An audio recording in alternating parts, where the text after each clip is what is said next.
Election commission نے سابقہ وزیر اعظم عمران خان کو نااہل قرار دے دیا۔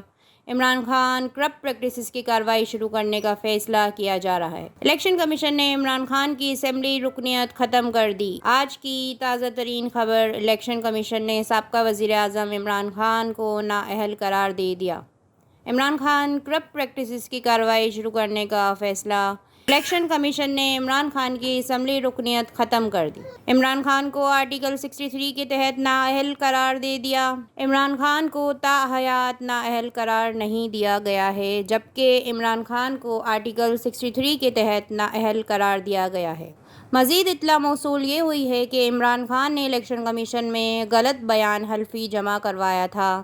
ملک بھر میں عوام کا اس فیصلے کے خلاف بھرپور احتجاج، ملک کے مختلف علاقوں میں فائرنگ کی آوازیں بھی سنی گئی ہیں۔ اس ویڈیو کو لائک کریں، ہمارے چینل کو سبسکرائب کر بیل آئیکن ضرور پریس کریں ہماری نیو ویڈیو سب سے پہلے دیکھنے کے لیے۔